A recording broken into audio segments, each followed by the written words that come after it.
Morning बच्चों। भारत में राष्ट्रवाद हम पढ़ रहे हैं और आज उसका हम टॉपिक 3 कर रहे हैं, सविनय अवज्ञा की ओर। हम असहयोग आंदोलन देख चुके हैं, कैसे किसानों में हुआ, शहरों में हुआ, गांवों में हुआ, बागानों में हुआ। आज हम देख रहे हैं सविनय अवज्ञा की ओर। सविनय यानी खुद की इच्छा से, अवज्ञा आज्ञा को तोड़ने की तरफ हम जा रहे हैं इस लेसन में, अब इस टॉपिक में। फरवरी 1922 में महात्मा गांधी ने असहयोग आंदोलन वापस लेने का फैसला किया। उनको लगता था कि आंदोलन हिंसक होता जा रहा है, क्योंकि गांधी जी जो थे वो हिंसा नहीं चाहते थे, वो अहिंसक थे।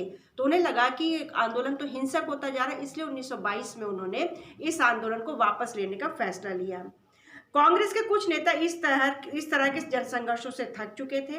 वो 1919 के गवर्नमेंट ऑफ इंडिया एक्ट के तहत गठित की गई प्रांतीय परिषदों के चुनाव में हिस्सा लेना चाहते थे। इस प्रकार जवाहरलाल नेहरू, सुभाष चंद्र बोस जैसे युवा नेता ज्यादा उग्र जन आंदोलन और पूर्ण स्वतंत्रता के लिए दबाव बनाए हुए थे। वो ये कह रहे थे कि सिर्फ अहिंसा से काम नहीं चलेगा, हिंसा भी करनी पड़ेगी, तभी हम जीत पाएंगे। आंतरिक बहस और असहमति के इस माहौल में दो ऐसे तत्व थे जिन्होंने 20 के दशक के आखिरी सालों में भारतीय राजनीति की रूपरेखा एक बार फिर से बदल दी।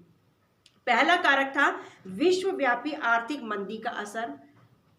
फर्स्ट वर्ल्ड वॉर हुआ था, पूरी आर्थिक मंदी हो चुकी थी, इस वजह से सारे देश परेशान थे। तो पहला असर तो ये था।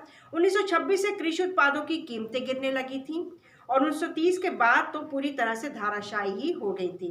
कृषि उत्पादों की मांग गिरी और निर्यात कम होने लगा, तो किसानों को अपनी उपज बेचना और लगान चुकाना बहुत मुश्किल होने लगा। 1930 तक ग्रामीण इलाके भारी उथल पुथल से गुजरने लगे। इसी पृष्ठभूमि में ब्रिटेन की नई टोरी सरकार ने सर जॉन साइमन के नेतृत्व में एक वैधानिक आयोग का गठन कर दिया। अंग्रेज भी चुप नहीं बैठे थे, इधर हमारी तरफ से तो हो ही रहा था, लेकिन उधर अंग्रेजों ने भी एक साइमन नामक व्यक्ति था, उसका नेतृत्व में एक वैधानिक आयोग का गठन कर दिया, यानी एक नया गठन बनाया, एक आयोग बनाया। राष्ट्रवादी आंदोलन के जवाब में गठित किए गए इस आयोग को भारत में संवैधानिक व्यवस्था की कार्यशैली का अध्ययन करना था, उसके बारे में सुझाव देने थे। इस आयोग में एक भी भारतीय सदस्य नहीं था, सारे अंग्रेज थे।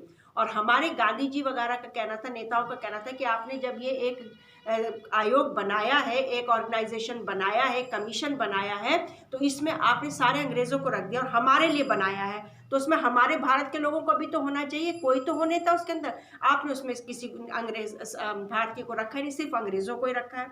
1928 में जब साइमन कमीशन भारत पहुंचा तो उसका स्वागत साइमन कमीशन गो बैक के नारों से हुआ। साइमन कमीशन वापस जाओ। जब साइमन इंग्लैंड से इंडिया आया तो लोगों ने उसका स्वागत कैसे किया? साइमन वापस जाओ, साइमन गो बैक। कांग्रेस और मुस्लिम लीग सभी पार्टियों ने प्रदर्शनों में हिस्सा लिया। इस विरोध को शांत करने के लिए वायसराय लॉर्ड इरविन ने अक्टूबर 1929 में भारत के लिए डोमिनियन स्टेट्स का गोलमोल सा ऐलान कर दिया। उन्होंने इस बारे में कोई समय सीमा भी नहीं बताई। उन्होंने सिर्फ इतना कहा कि भावी संविधान के बारे, यानी फ्यूचर कॉन्स्टिट्यूशन, जो आगे आने वाला संविधान है, उसके बारे में चर्चा करने के लिए गोल मेज सम्मेलन आयोजित किया, यानी एक गोल मेज रखी गई और उसमें उसके चारों तरफ बैठकर एक सम्मेलन होगा। इस प्रस्ताव में से कांग्रेस के नेता संतुष्ट नहीं थे। उन्होंने जवाहरलाल नेहरू, सुभाष चंद्र बोस के नेतृत्व में कांग्रेस का तेज तर्रार खेमा आक्रामक तेवर अपनाने लगा था। उदारवादी और मध्यम वर्गीय नेता ब्रिटिश डोमिनियन के भीतर ही संवैधानिक व्यवस्था के पक्ष में थे, लेकिन इस खेमे का प्रभाव घटता जा रहा था। दिसंबर 1929 में जवाहरलाल नेहरू की अध्यक्षता में कांग्रेस के लाहौर अधिवेशन में 1929 में जवाहरलाल नेहरू की अध्यक्षता में कांग्रेस के लाहौर जो अब पाकिस्तान में है, लाहौर अधिवेशन में पूर्ण स्वराज की मांग को औपचारिक रूप से मान लिया गया। तय किया गया कि 26 जनवरी 1930 को स्वतंत्रता दिवस के रूप में मनाया जाएगा। 26 जनवरी 1930 हम स्वतंत्रता दिवस के रूप में मनाएंगे। और ये सम्मेलन कहाँ हुआ? लाहौर में हुआ 1929 में दिसंबर में, और इसके अध्यक्ष थे पंडित जवाहरलाल नेहरू। इस उत्सव की ओर बहुत कम ही लोगों ने ध्यान दिया। अब स्वतंत्रता के इस अमूर्त विचार को रोजमर्रा जिंदगी के ठोस मुद्दों से जोड़ने के लिए महात्मा गांधी को कोई और रास्ता ढूंढना था कि कैसे अंग्रेजों पर दबाव बनाया जाए, क्योंकि अंग्रेज तो शक्तिशाली थे और वह शक्तिशाली ढंग से ही बढ़ते चले जा रहे थे। अब आया नमक यात्रा और सविनय अवज्ञा की ओर। नमक यात्रा, देश को एकजुट करने के लिए महात्मा गांधी को नमक एक शक्तिशाली प्रतीक दिखाई दिया। 31 जनवरी 1930 को उन्होंने वायसराय इरविन को एक लेटर लिखा है, खत लिखा। इस खत में उन्होंने 11 मांगों का उल्लेख किया। इनमें से कुछ सामान्य मांगे थी, जबकि कुछ मांगे उद्योगपतियों से लेकर किसानों तक विभिन्न तबकों से जुड़ी हुई थी। गांधी जी इन मांगों के जरिए समाज के सभी वर्गों को अपने साथ जोड़ना चाहते थे, ताकि सभी उनके अभियान में शामिल हो सके। इनमें सबसे महत्वपूर्ण मांग नमक कर यानी सॉल्ट टैक्स, नमक के ऊपर जो अंग्रेजी सरकार ने कर लगाया था उसको खत्म करने की मांग की गई थी। नमक का अमीर गरीब सभी इस्तेमाल करते हैं। यह भोजन का एक इम्पॉर्टेंट पार्ट होता है नमक। इसलिए नमक पर कर और उसके उत्पादन पर सरकारी इजारेदारी को महात्मा गांधी ने ब्रिटिश शासन का सबसे दमनकारी पहलू बताया। यानी महात्मा गांधी ने कहा अमीर हो चाहे गरीब हो, सभी नमक का इस्तेमाल करते हैं, इसलिए अंग्रेजी सरकार ने नमक के ऊपर टैक्स लगाया, उससे पैसा कमा रही है। इस टैक्स को हटाया जाए, नमक पे जो कर लगा है उस कर को हटाया जाए। एक खत में उन्होंने महात्मा गांधी ने लिखा। महात्मा गांधी का यह पत्र एक अल्टीमेटम यानी चेतावनी थी। उन्होंने लिखा था कि अगर 11 मार्च तक उनकी मांगें नहीं मानी गई तो कांग्रेस सविनय अवज्ञा आंदोलन छेड़ देगी। इरविन झुकने को तैयार नहीं थे। फलस्वरूप महात्मा गांधी ने अपने 78 विश्वस्त वॉलंटियरों को साथ लेकर नमक यात्रा शुरू कर दी, वॉलंटियर्स के साथ।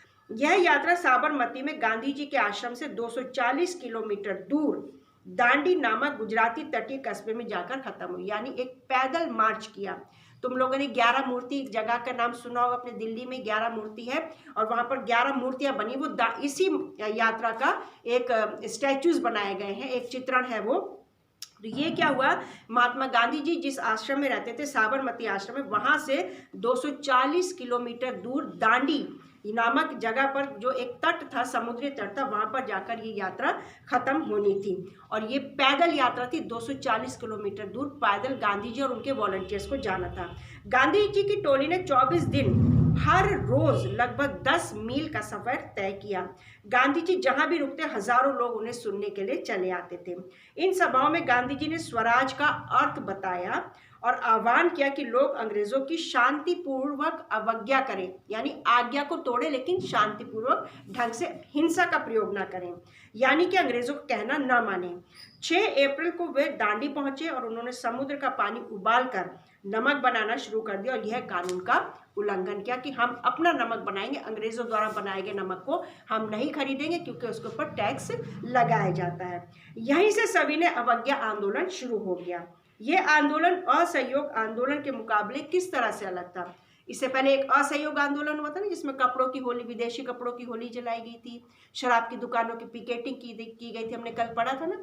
आज ये सविनय अवज्ञा आंदोलन शुरू हो गया। तो ये असहयोग आंदोलन से किस तरीके से डिफरेंट था, भिन्न था। इस बार लोगों को न केवल अंग्रेजों का सहयोग न करने के लिए बल्कि औपनिवेशिक कानूनों का उल्लंघन करने के लिए भी कहा जाने लगा। यानी जितने भी कानून अंग्रेजों ने बनाए थे उन सबको तोड़ने के लिए कहा जाने लगा, लेकिन हिंसा के बल पे नहीं, अहिंसा के बल पर। देश के विभिन्न भागों में हजारों लोगों ने नमक कानून तोड़ा और सरकारी नमक कारखानों के सामने प्रदर्शन किए। आंदोलन फैला तो विदेशी कपड़ों का बहिष्कार किया जाने लगा, शराब की दुकानों की पिकेटिंग होने लगी, किसानों ने लगान और चौकीदारी कर चुकाने से इनकार कर दिया, गांव में तैनात कर्मचारी इस्तीफे देने लगे, बहुत सारे स्थानों पर जंगलों में रहने वाले वन कानूनों का उल्लंघन करने लगे लोग।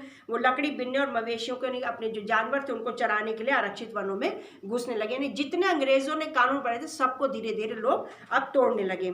इन घटनाओं से चिंतित औपनिवेशिक सरकार यानी अंग्रेजी सरकार जो थी, कांग्रेसी नेताओं को गिरफ्तार करने लगी।